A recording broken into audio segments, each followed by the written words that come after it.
siang, salam sejahtera buat kita semua. Yang terhormat Bapak Ibu penguji PPG gelombang 3 tahun 2025 pada LPTK Santo Yakobus Maroke.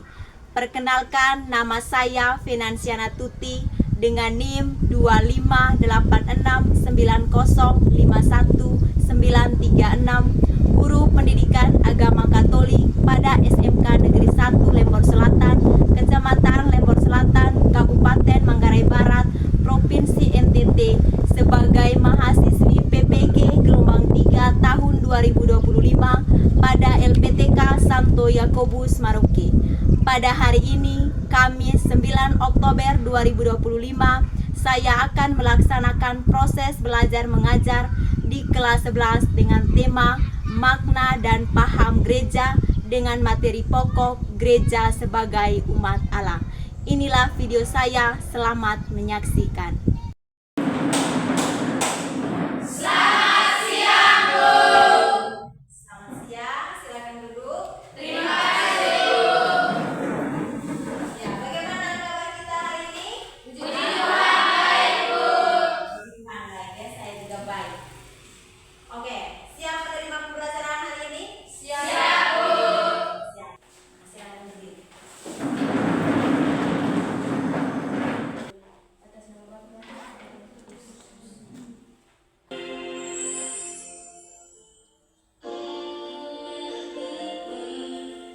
Sungguh besar kasih-Mu, Engkau selalu hadir dalam setiap langkahku.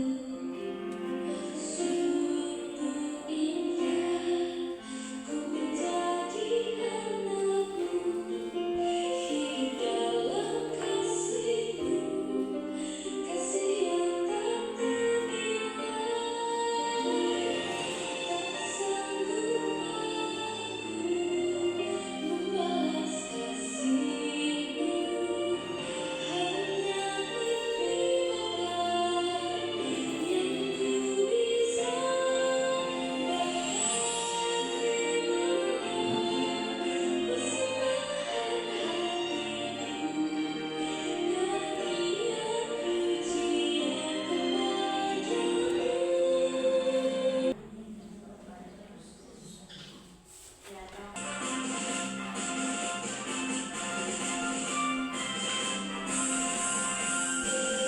Pancasila, akulah pendukungmu. Ayo maju, maju, ayo maju, maju, ayo maju, maju. Dina, Hadir, Bu. Kartika, ada Bu. Santi, Hadir, Naya. hadir, Bu. Berarti hari ini kamu hadir semua. Ya, Bu. Ya, sekarang Ibu minta tolong berdiri. Berdiri. Kemudian coba lihat samping kamu, teman kamu. Kemudian saling bertanya, apakah saya rapi? Silakan. Rapi, sudah rapi? Oke, sudah? Sudah. Bagaimana jawabannya? Rapi. Kalau begitu silakan duduk kembali. Karena kalau sudah rapi berarti kita siap untuk melaksanakan kegiatan pembelajaran hari ini. Nah, saya tanya, tadi malam belajar tidak? Belajar, Bu. Belajar. Kan. Siapa yang mungkin sama-sama lihat di buku kelas 2 atau mungkin tanya di kelas 3 yang sekarang? Misalnya, enggak, materi agama itu kira-kira di kelas 2 atau 1 itu tentang apa? Ayo. Tentang apa kira-kira? Di bab 1 kelas 2. Oke. April dulu ya. Ya, April. Tentang apa? Di bab 1. Tentang Gereja. Atin? Sama ya, tentang gereja. Jadi di kelas 2, tepatnya di bab 1, kita akan diawali atau dibuka dengan materi tentang gereja. Dengar kata gereja, kira-kira apa yang terlintas dalam pikiran kita? Misalnya tadi Afra bilang, Ibu di kelas 2 kita omong tentang gereja di bab 1.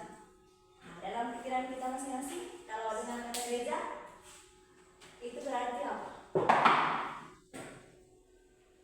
Oke, Atin dulu. Gereja adalah gedung tempat ibadah umat Katolik. Oke, gereja itu adalah tempat atau gedung untuk umat Katolik berdoa. Betul tidak? Betul. Nah, Ocha, mau menjawab tadi? Ya. Gereja adalah tempat orang Katolik berdoa. Oke, kurang lebih sama ya. Yang kedua, bahwa gereja adalah tempat di mana orang-orang Katolik berdoa. Ada tambahan mungkin? Oke, V-nya. Tempat mempersatukan umat Katolik atau umat Kristen. Oke, bahwa gereja adalah tempat di mana orang-orang Katolik itu dipersatukan. Misalnya, dipersatukan pada saat hari apa, Felan? Hari Minggu. Oke, hari Minggu. Tepuk tangan dulu. Oke.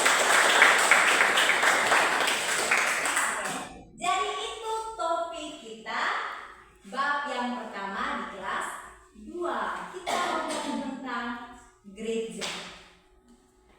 Tapi yang kamu jawab itu tidak salah, itu benar. Tapi perlu diketahui bahwa gereja itu bukan semata-mata hanya omong tentang gedung. Tempat untuk kita berdoa, tempat untuk kita beribadah, atau tempat di mana orang Katolik disatukan. Tetapi gereja itu lebih kepada sesuatu yang hidup, sesuatu yang berkembang, sesuatu yang bergerak. Bergerak sesuai dengan perkembangan zaman. Itu berarti gereja yang hidup itu maksudnya apa? Diri kita sendiri. Iya. Kita sendiri. Kita umat Katolik. Kita adalah gereja yang hidup, gereja yang bertumbuh dan berkembang sesuai dengan perkembangan zaman. Kita lanjut ke tujuan pembelajaran kita pada hari ini. Tujuan pembelajaran kita yang pertama adalah memahami makna dan paham tentang gereja sebagai umat Allah. Dan itu berdasarkan kitab suci Kisah Para Rasul bab 2 ayat 41 sampai 47. Oke, lanjut dengan yang kedua, yaitu kita dituntut untuk bisa menganalisis dan membandingkan konsep gereja sebagai umat Allah dengan gambaran-gambaran lain seperti tubuh Kristus atau sakramen. Selanjutnya kita mampu mengidentifikasi dan menjelaskan peran serta tanggung jawab hierarki dan kaum awam dalam gereja sebagai umat Allah. Dan yang terakhir adalah kita mampu merefleksikan pengalaman hidup beserta didik dalam hidup menggereja di suatu lingkungan komunitas. Yang ini, bagaimana kamu menghayati peran kamu sebagai umat Allah di lingkungan kamu? Oke. Jadi itu tujuan pembelajaran yang mesti kita capai setelah pembelajaran kita selesai. Sekarang, saya akan menayangkan sebuah video. Tahu tidak tentang Zakheus? Tahu. Bisa semua ya? Bisa. Oke, saya minta satu orang pimpin kita tepuk Zakheus.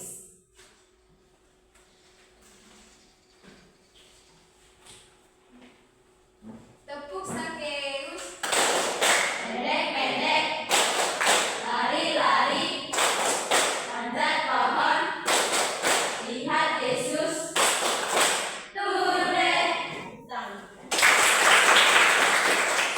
Kembali. Saat ini, Gereja Katolik hampir berusia 2000 tahun.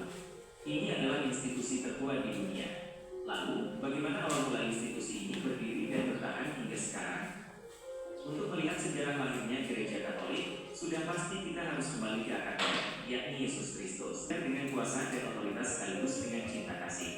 Selain itu, Yesus juga melakukan banyak mukjizat yang semakin membuat orang tertarik kepadanya. Agama Kristen bukanlah sesuatu yang eksplosif. Sebaliknya, prosesnya terjadi secara bertahap. Setelah kamu nonton tadi videonya, kira-kira bagaimana perasaan kita setelah nonton ini? Bagaimana perasaan kita? Apakah kita senang? Oke, Afin, bagaimana perasaanmu? Perasaan saya senang. Perasaanmu senang. Saya senang sekali menonton video itu, Ibu. Oke, terima kasih Afin. Siapa lagi? Dan lain sebagainya. Oke, ada lagi yang mau mengungkapkan perasaannya? Ya, dari Afi. Merasa terharu. Merasa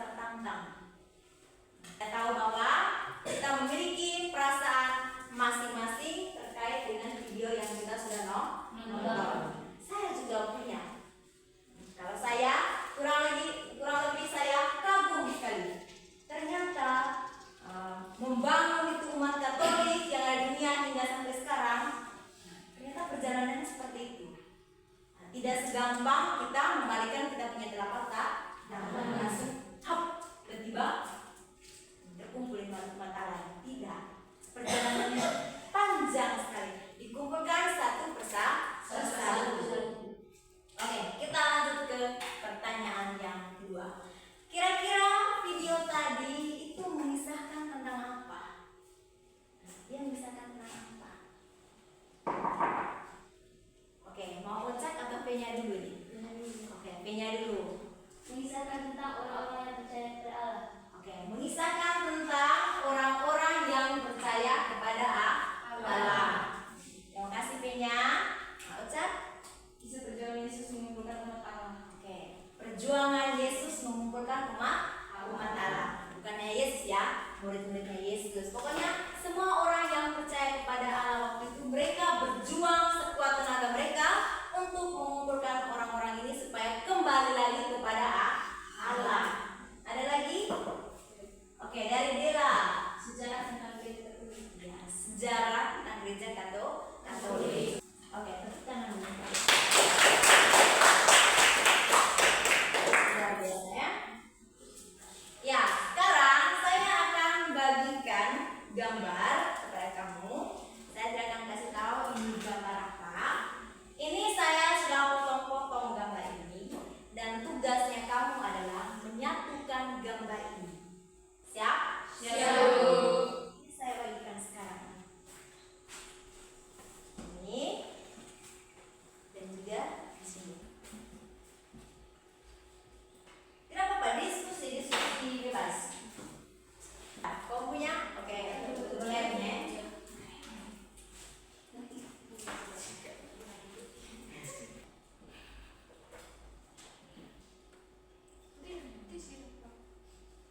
Sudah? Udah punya sudah? Sudah. Coba masing-masing tolong satu orang Tuhan supaya dipertontonkan kepada teman-temannya bahwa ini gambar yang sudah disatukan tadi. Dapat lihat? Dapat lihat ya? Gambar apa? Gambar gereja. Dengan apa? Dengan siapa? Dengan umat. Mereka buat apa dalam gereja? Sedang berdoa pada hari Minggu. Ini tepatnya pada saat Natal ini juga. Sudah lihat semua ya? Oke, silakan kembali. Terima kasih. Ya, untuk lihat lebih jelasnya, itu gambarnya. Setelah kamu menyatukan gambar-gambar yang terpecah itu tadi menjadi satu utuhan yang utuh, bagaimana perasaan kita? Ya, pecah. Bingung. Kok bisa ya?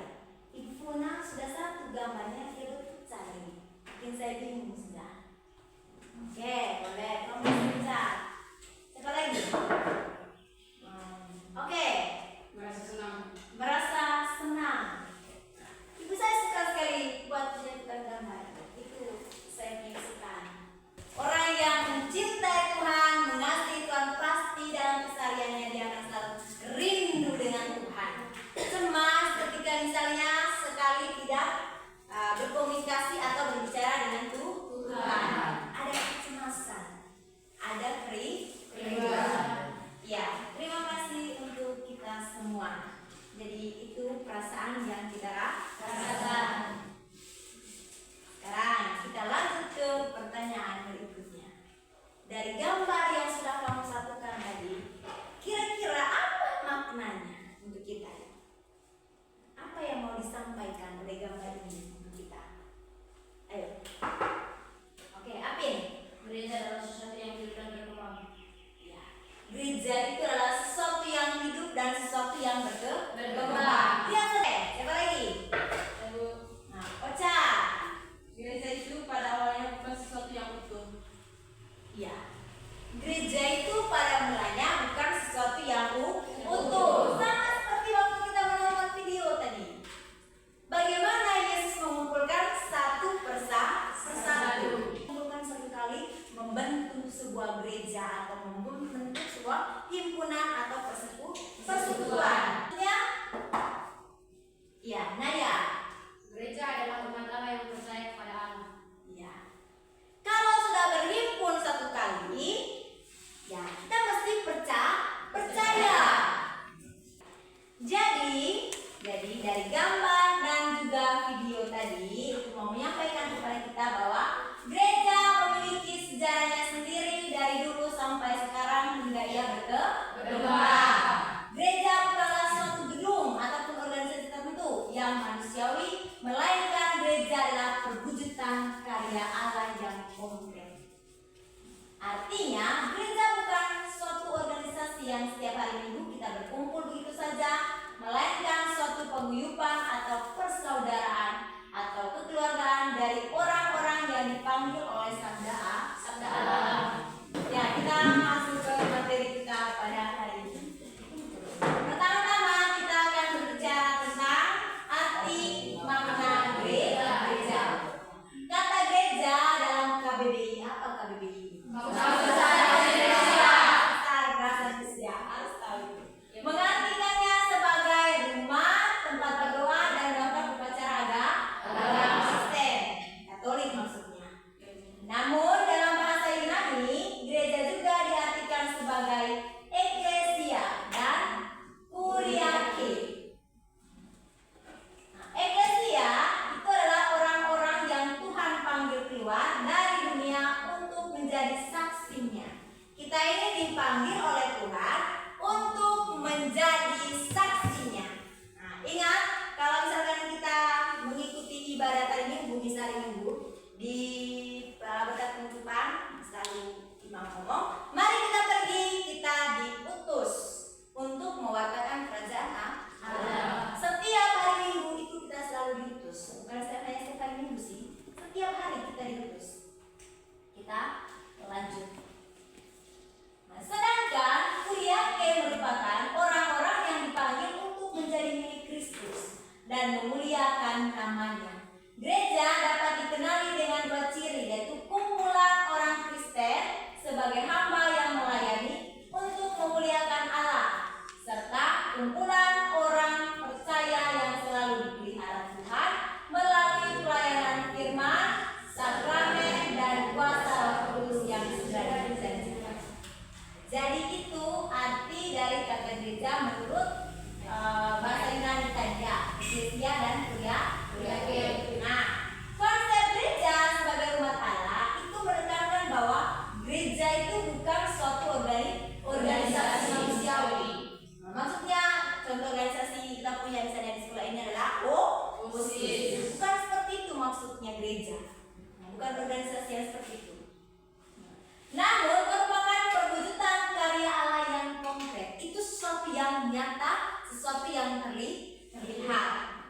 Dengan kata lain, arti gereja sebagai umat Allah yaitu gereja bukan merupakan organisasi, namun paguyuban, persaudaraan, keluarga dari orang-orang yang dipanggil oleh sabda Allah.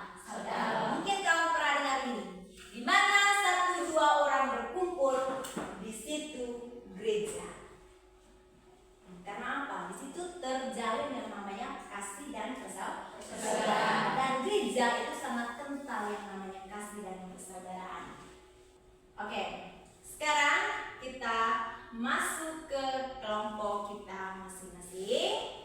Nah, saya akan membagikan kita sudah semua bawa ya. Paling tidak dalam setiap kelompok itu harus ada. Nanti saya akan suruh kamu untuk baca teks kitab suci. Nah, kita akan mendalami itu umat Allah. Kira apa yang disampaikan oleh kitab suci tentang gereja sebagai umat Allah? Bagaimana ciri-cirinya? Atau bagaimana gereja yang tercermin di dalam kitab suci? Mana kelompok 1 tadi? Coba angkat tangan. Kelompok 1, 2, 3. Ini kelompok 1, kelompok 2, kelompok 3. Ya, saya minta perwakilan dari kelompoknya untuk maju ambil presentasinya. Oke, sudah? Sudah, Bu. Nah, sekarang kelompoknya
tersebut, sebutkan ayat-ayat yang terkait.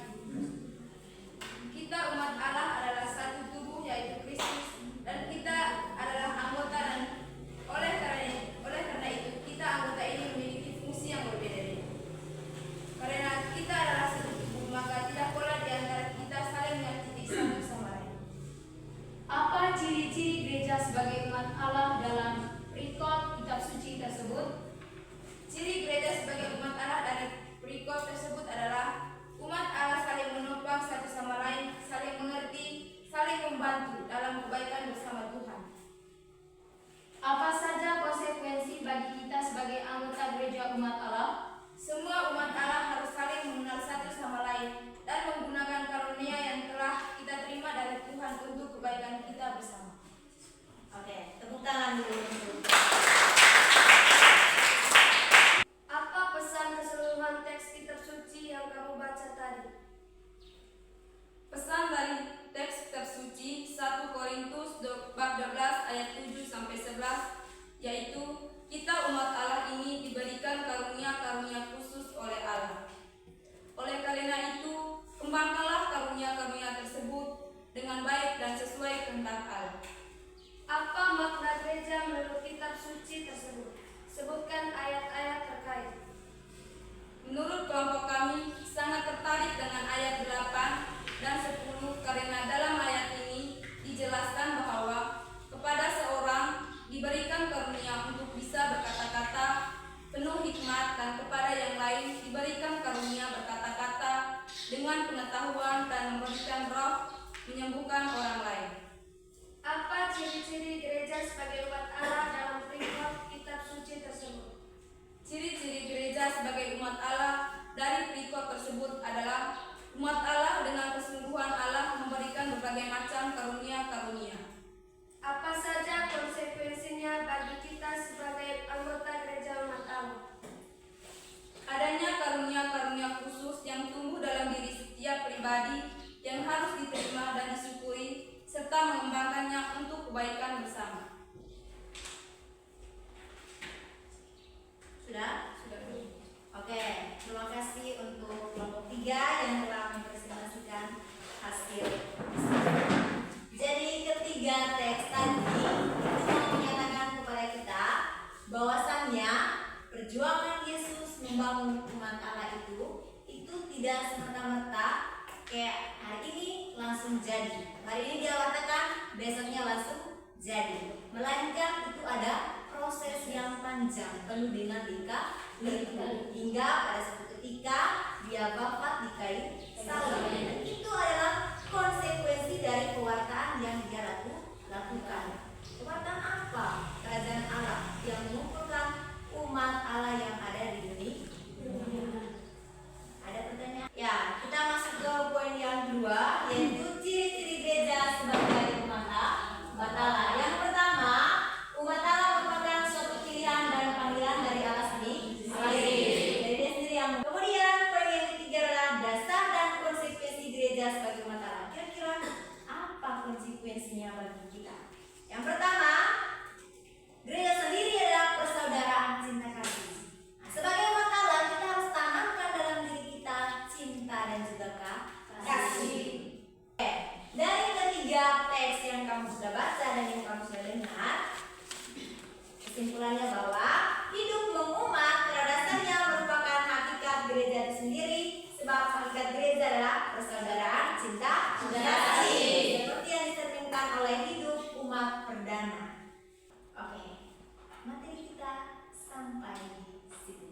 Dari materi yang sudah kita pelajari pada hari ini, kira-kira siapa yang bisa menyimpulkan sedikit? Oke, Uca sudah Bu, silakan.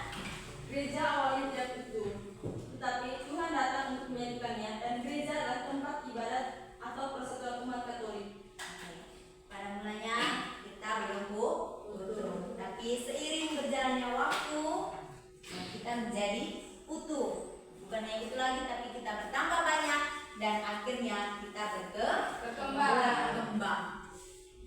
Jadi itu ya, kalau misalkan orang tanya siapa itu gereja, jawaban kita adalah kita semua. Orang beriman yang percaya kepada Allah itu disebut nanti dan konsekuensi dari kita sebagai umat Allah adalah ya kita harus mengamalkan yang namanya kasih dan persaudaraan dalam kehidupan kita. Jadi harapan saya sebentar bulan ini refleksikan diri, apakah saya ini selalu mencintai sesama, selalu menyayangi sesama, ataukah tidak? Ya, saya beri kesempatan kepada kamu 2 menit untuk berdiam diri memenuhi pembelajaran kita pada hari ini dengan baik.